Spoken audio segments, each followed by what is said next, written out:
ગઈકાલે બપોરે અંકોડિયા કેનાલમાં એક 18 વર્ષનો યુવક ડૂબી ગયો હતો। ત્યારબાદ શોધખોળ બાદ પણ અત્યાર સુધી મૃતદેહ મળી આવ્યો નથી। ગઈકાલે બપોરે મરનાર કે જે કરજિયાનો રહેવાસી છે અંકોડિયા કેનાલ પાસે બે યુવક એક યુવતી ગઈકાલે આવ્યા હતા કેનાલ પાસે। ત્યારે અગ્રશેખ યાદવ કોઈ કારણસર કેનાલની અંદર પડી જતા તેના મિત્રોએ પોલીસને જાણ કરી હતી। ત્યારબાદ પરિવારોને જાણ કરી હતી। અત્યાર સુધી મૃતદેહ મળી આવ્યો નથી। જ્યારે પરિવારોને શંકા છે તેના મિત્રએ અને યુવતીએ ધક્કો માર્યો હોય કેનાલમાં તેવા આક્ષેપ કર્યા છે। જ્યારે આજે સતત બીજા દિવસે ફાયર બ્રિગેડની ટીમ શોધખોળ કરી રહી છે। જ્યારે મરનારના મોટા ભાઈ અભિષેક યાદવ ઘટના સ્થળ પર હતા અને ન્યાયની માંગણી કરી છે। પોલીસ તપાસ કરે જ્યારે તેના મિત્ર અને યુવતીને લક્ષ્મીપુરા પોલીસ સ્ટેશનમાં વધુ પૂછપરછ માટે લઈ ગયા છે।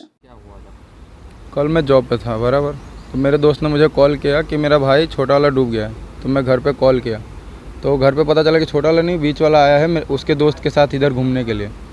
अब वो आया है, उसके बाद मैं यहाँ पे पहुँचा, उसके दोस्त के ज़रिए फ़ोन आया तो उसका कहना ये है कि वो डूब रहा था और हमने बचाने की कोशिश किया। अब वही दो जन हैं जिन पे मेरे को शक है, क्योंकि लड़की थी लड़का था? हाँ, लड़का लड़की दोनों थे।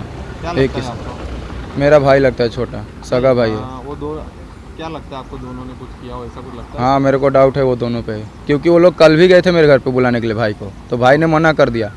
और आज भी गए तो वो चला आया, पता नहीं क्या बोलकर मम्मी को बोला 5 मिनट में आता हूँ गोरवा से, और रिटर्न ही नहीं हुआ। कितने साल का है वो? 18-19 साल का लगभग। अभी क्या कामगिरी चल रही है?